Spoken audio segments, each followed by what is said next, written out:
psicología social tuvo una gran expansión, no siempre hecha con la suficiente seriedad.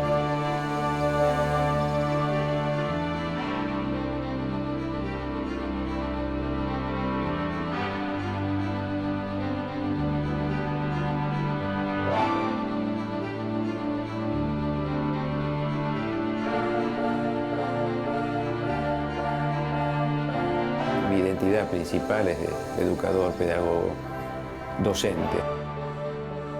Esto, ¿no? Nuevo gobierno.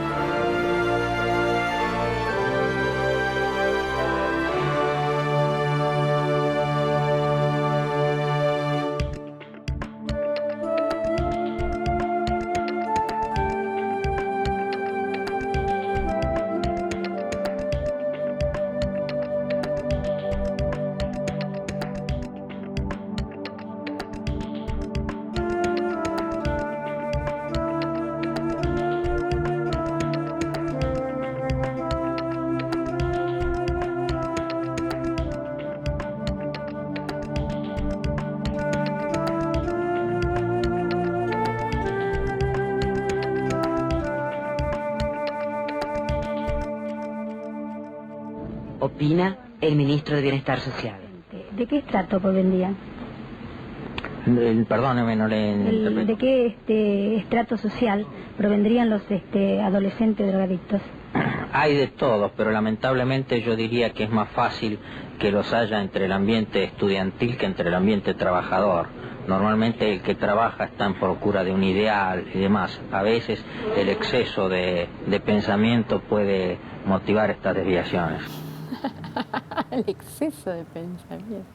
Educación y dictadura son dos conceptos que están íntimamente vinculados y por otro lado, con el concepto que nosotros tenemos de educación, suenan absolutamente antagónicos. Yo empiezo a marcar la represión como estudiante, empiezo a vivirla en el año 75, en la ciudad de La Plata fundamentalmente, con la AAA, apuntaba a la cuestión cultural, educativa. En ese momento compartía la dirección de la escuela con Enrique Pillon, con Pillon Rivière. Veníamos midiendo cómo el clima de golpe se instala en la Argentina en el 74, después de la muerte de Perón, el secuestro y muerte de Ortega Peña, la expansión ya sin límite en ese momento de la AAA, es decir, empieza a aparecer un muerto tras otro y ya se perfilaba la característica del golpe, es decir, hasta cierto punto se perfilaba, superaron cualquier expectativa, ¿no? Cualquier temor. Y en ese momento, digamos, lo que yo más recuerdo fue el previo al golpe, lo golpista y lo antigolpista, ¿no? Con un gran nivel de confusión, para mi gusto. La idea de que cualquier cosa puede ser mejor que Isabel Perón era lo que predominaba. Había habido mucho compromiso con situaciones de cambio, con situaciones casi diríamos prerevolucionarias, etcétera, que tenían una fuerte intención democrática. Y claro, el gobierno de Isabel no iba por un camino democrático. Lo que veíamos era que lo que iba a venir podía ser peor, es decir, no estaban las elecciones tan lejos como para alentar el golpe, pero se hacía un tipo de propaganda que iba consiguiendo consenso en sectores que eran históricamente democráticos. Esto fue una estrategia de poder muy importante y una estrategia mediática, un trabajo muy serio y muy sistemático para lograr el consenso.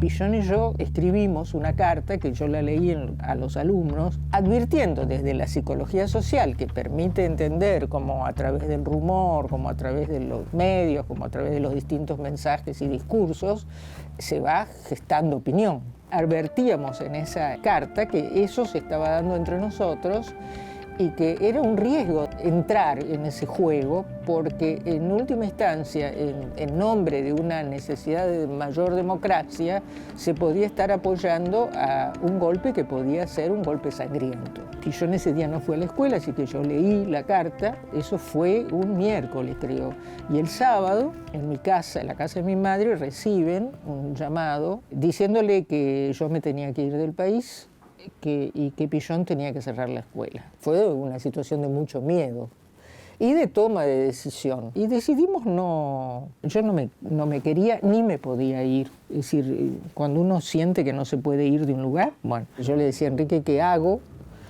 Y me dijo, yo creo que te tenés que quedar, pero te tenés que esconder. Y ya en el 76 era una obviedad el golpe. Además ya estaba el operativo de Tucumán. O sea que veíamos cómo iba a ser el modelo de la situación. Combatir la situación hasta su aniquilamiento.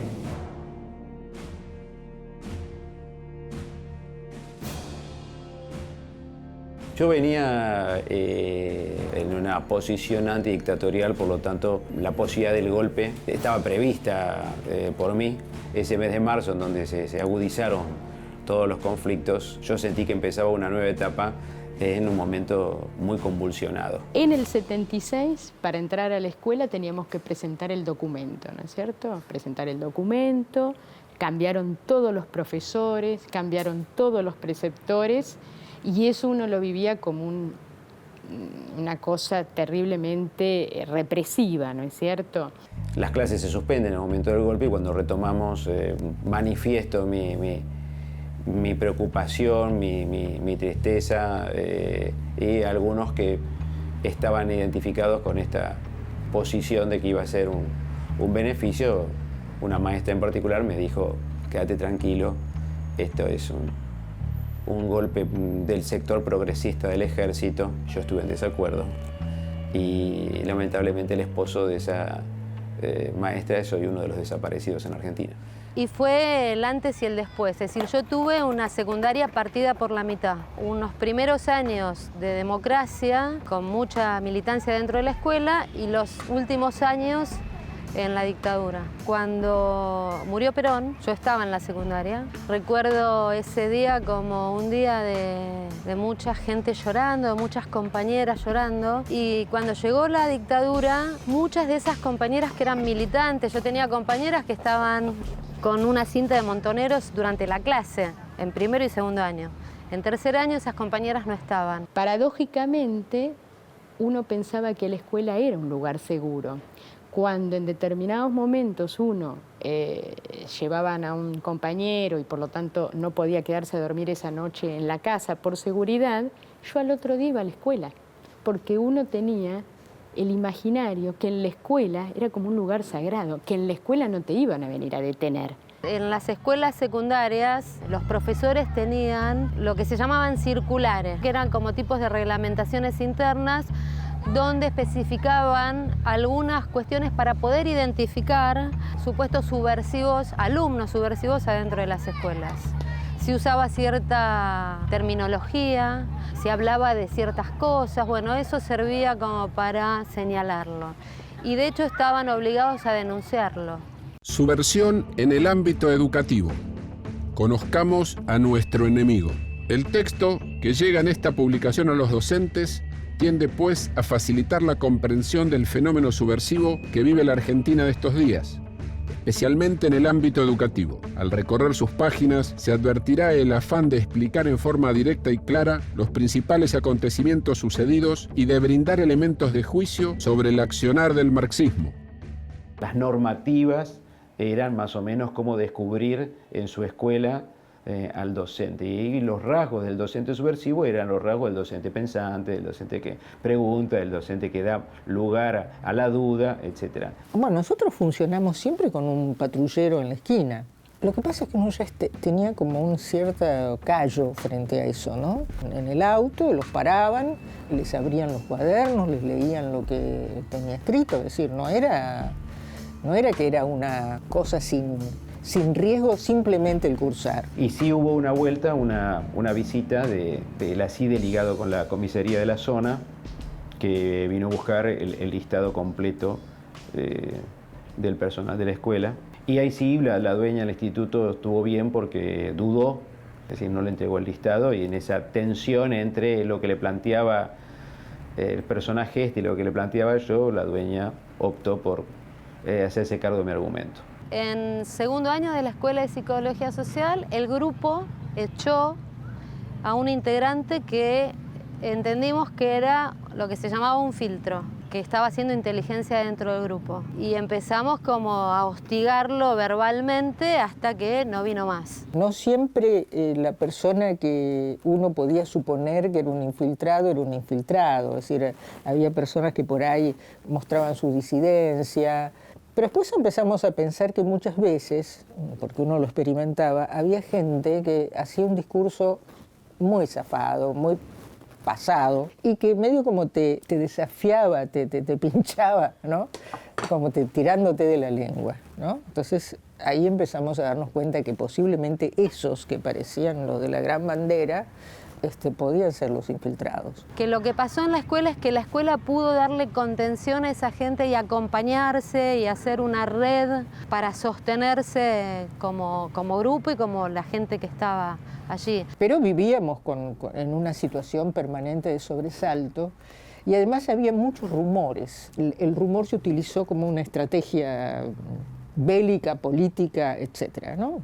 Hoy día también es así. Entre los rumores estaba permanentemente tanto que Pillon y yo habíamos sido detenidos, etcétera. Por de pronto eso nos obligaba a estar, que nos vieran, para entender que ese espacio no era tan temible. Y todavía en el 76 había más confusión entre tranquilidad, alegría, es decir, la idea del orden, ¿no? Parecía como el sentimiento más predominante, ¿no? La tranquilidad y el orden.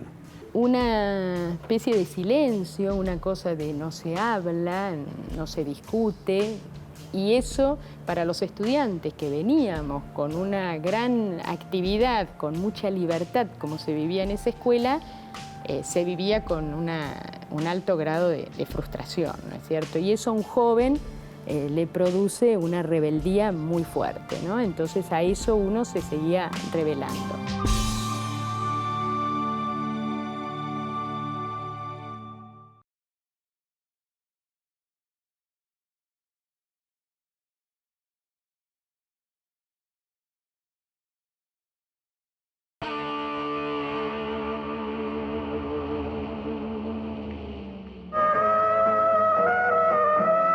Así es nuestra juventud. Alegría, entusiasmo, vitalidad, fe. Comprenderla es tarea de todos. Hay un futuro que aguarda y una nación que confía. Juventud. Realidad de hoy. Esperanza del mañana.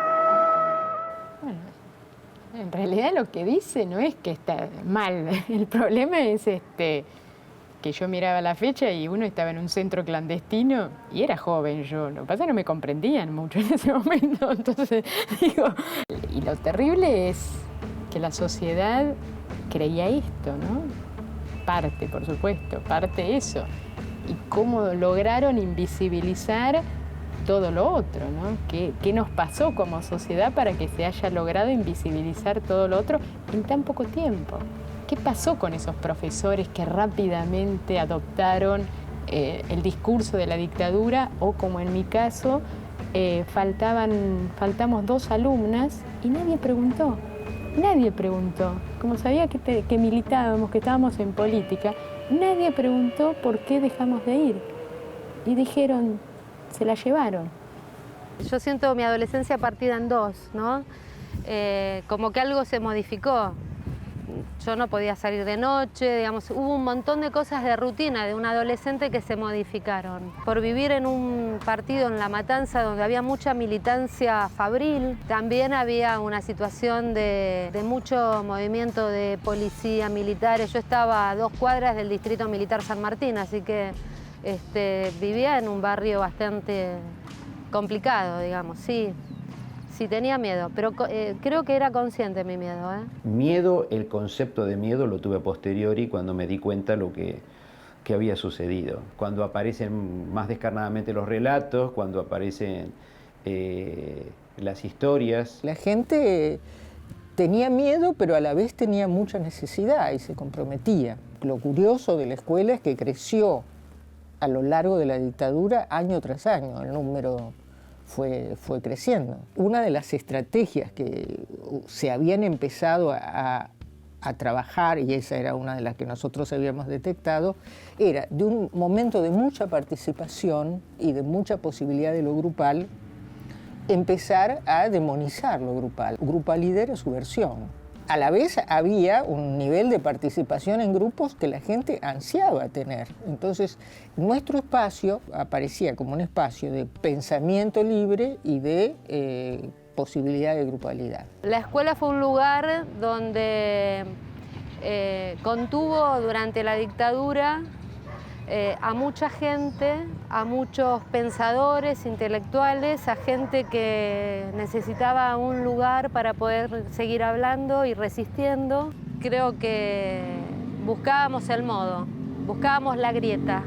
Muchas de las gentes que estuvieron en el exterior, por ejemplo, Pacho O'Donnell, Hernán Kesselman, lo reconocían como tal, como un espacio de resistencia, donde se refugió un aspecto de la cultura.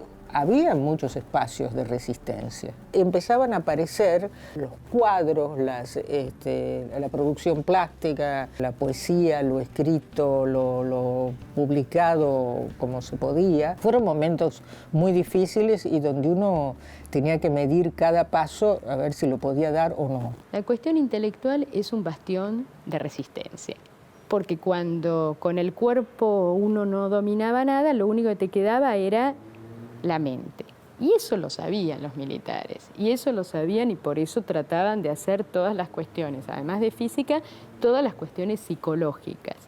Por eso en Devoto no dejaban entrar libros, por ejemplo. Y ahí yo en Devoto y con compañeras que eran profesoras más grandes que yo, empiezo a darme cuenta de la potencialidad de la cuestión intelectual y del enseñar y el aprender.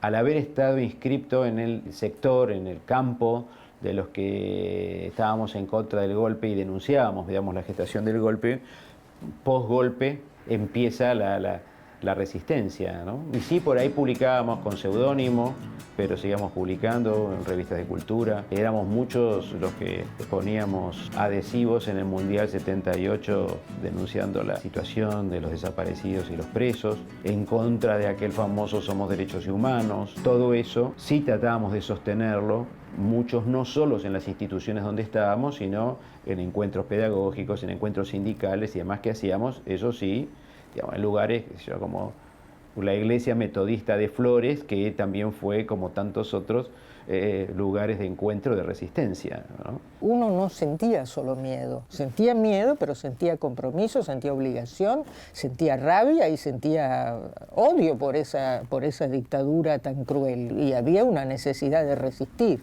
Hubo 300 y pico de paros durante el periodo de la dictadura. Es decir, que hablaba de valor y de resistencia porque las formas en que se instalaba la muerte y la amenaza era brutal, porque aparecían cuerpos dinamitados y la prensa no lo omitía. Al contrario, se informaba legitimando. Entonces, sí, aparecieron 6 cadáveres dinamitados, etcétera, fueron detenidos en un enfrentamiendo tal, y eso era pan nuestro de cada día. Y eso, bueno, iba socavando en términos de terror, pero también iba generando un nivel de bronca y necesidad de resistir. Justo antes de la Guerra de Malvinas, hubo una movilización frente a la Plaza de Mayo, el 30 de marzo, que fue masiva. La dictadura para muchos solo cae por Malvinas. Para mí no niego para nada el efecto Malvinas, pero Malvinas también es sobre la base de lo que se venía peleando y resistiendo desde el momento mismo del golpe. Y algunas cosas se estaban modificando, pero a fuerza de lo que hacíamos los docentes, digo, ¿no? Primero discutiendo concepciones pedagógicas que no estaban para nada reconocidas y que estaban mal vistas, y sobre todo poniendo en un lugar activo tanto al alumno como al docente. En esa época el problema importante que teníamos los padres era en dónde y cómo educar a nuestros hijos. La idea era cómo hacemos para educar a nuestros hijos y en qué medio y en qué lugar, a pesar de lo que sucedía alrededor. En este momento donde todo es silencio y todo es terror y todo es dificultad y todo es miedo. Digamos, una posición pedagógica para mí implica una concepción ideológica. Fue así que elegimos el Colegio Sarmiento y allí encontramos la manera no solamente de educar a nuestros hijos, sino compartir con otros padres esta situación, donde había un director que nos podía garantizar esa ideología. Las diferencias eran todas necesarias para profundizar el conocimiento y máxima unidad frente a un poderoso enemigo que era la dictadura. La realidad que era un director y su equipo de trabajo, pero Guillermo Bolkin representaba a ese equipo y sus ideas se concretaban en la educación de todos los días. Bueno, le preguntaba Mariano Blechman a mi padre en página 12, ¿quisieron borrar la risa? Sí, fue siniestro. Hoy una de mis hijas tiene 25 y la otra 23. Ellas iban a la escuela Sarmiento en Nazca y Bacacay en los primeros años de la dictadura. El director de ese colegio se llamaba Guillermo Bolkin y en medio del vaciamiento de la educación que se sentía, yo terminaba lagrimeando los actos escolares donde él hablaba. Él trataba de abrirle los ojos a la gente. Si la propuesta era conocer de verdad, ¿qué podía pretender yo como director de escuela primaria? Que los alumnos conocieran de verdad. Eso, en ese momento de la dictadura, cobró más valor aún. La escuela Sarmiento en ese momento era un lugar excepcional. El lugar en donde se podía mantener abierto algo tan fundamental como era la creatividad y la expresión. Nos parecía cotidiano y normal concurrir a un colegio y ser escuchado y donde hubiera una posibilidad de que las ideas circularan con libertad. Contrastante con otros lugares y otras propuestas en donde lo más emblemático es el silencio de salud. El quedarse, el seguir viviendo y seguir manteniendo la ideología de vida fue, me parece, algo que hay que rescatar.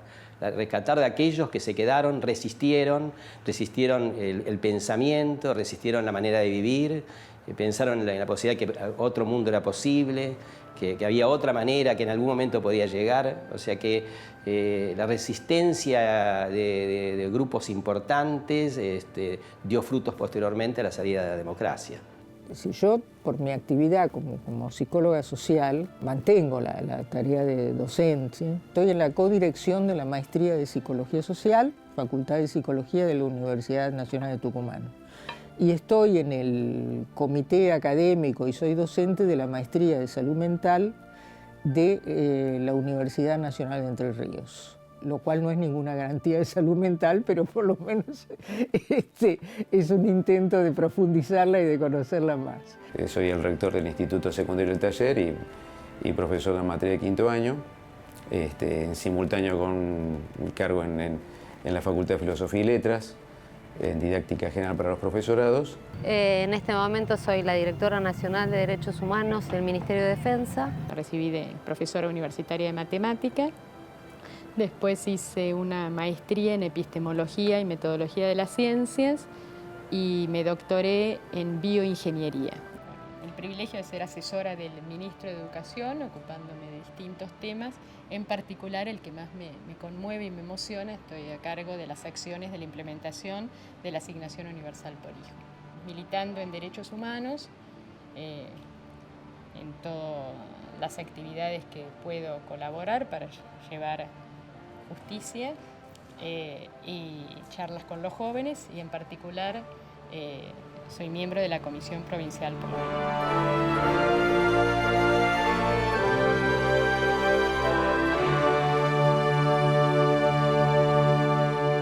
Recuerdo que Pillon decía lo peor que nos puede pasar es que la psicología social se ponga de moda.